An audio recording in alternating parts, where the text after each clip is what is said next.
बच्चों, उसी की कड़ी में हिंदी व्याकरण की एक और कड़ी है, जिसमें हम आज बात करते हैं तद्भव और तत्सम। देखिए, तद्भव और तत्सम भी जो है आपको शब्द मिलेंगे। उन शब्दों में आपको ये पहचानना है कि वे शब्द तद्भव क्या है और तत्सम क्या है।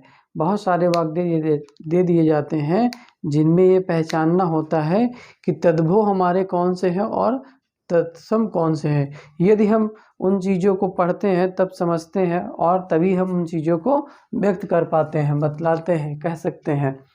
तो आज हम तद्भव और तत्सम की जो है पहचान करेंगे।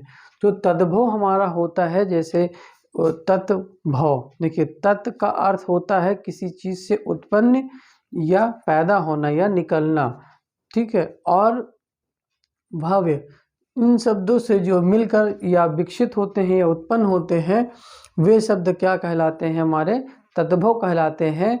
और जो संस्कृत से निकल कर आते हैं और हिंदी में इनका प्रयोग होता है। किसमें? हिंदी में भी इनका प्रयोग होता है। तो वे शब्द क्या कहलाते हैं? तद्भव। तो देखिए, तत्भव, तत्भव का मतलब ही समझ में आता है कि तत्भव। और जैसे कि हिंदी है और क्या होता है? संस्कृत, ठीक है। तो जो इसमें कृत और ता जुड़ जाता है, ये जो तत्सम है, इसको हम किससे समझ लेते हैं?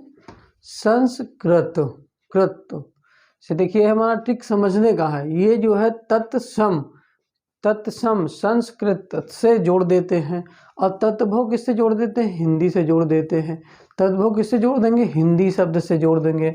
अर्थात ऐसे शब्द का उत्पन्न जो कि संस्कृत से हिंदी में प्रयोग हो जाता है।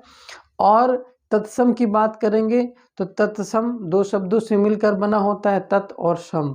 वे शब्द जिनके समान अर्थ होते हैं या संस्कृत में भाषाओं में जो है हिंदी में आए, लेकिन उसका जो शब्द होता है वो संस्कृत का शब्द होता है, तो वो क्या कहलाता है? हमारा तत्सम शब्द कहलाता है। तो जो हमारा तत्सम होता है, जैसे आग है, आग को हम लोग बोलते हैं, आग गाँव में आगी बोलते हैं।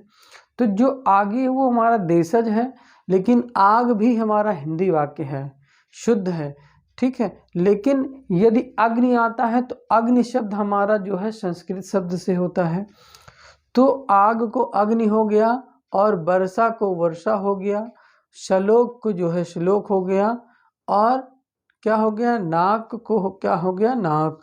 और देखिए, नोन हमारा हो गया, जो है संस्कृत में आएगा तो लवड़ आएगा।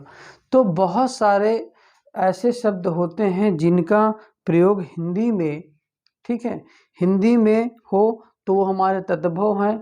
और यदि उन शब्दों का जो है शब्द आए और उनका समान अर्थ क्या होता है? संस्कृत में होता है, तो वे शब्द हमारे तत्सम कहलाते हैं।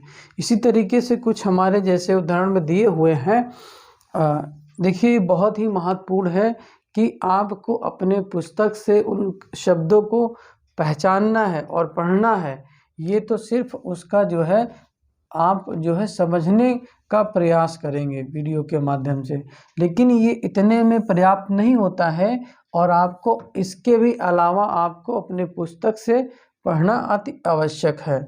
इसमें चीज़ों को समझा जा सकता है कि तद्भव क्या है, तत्सम क्या है, बहुत कन्फ्यूजन होता है। तो तद्भव शब्द वे शब्द होते हैं जो तत् और भव से मिलकर बना होता है, जिसका अर्थ या तात्पर्य जो है किसी विकसित या उत्पन्न करना होता है, जो कि संस्कृत से निकलकर हिंदी भाषा में प्रयोग होता है।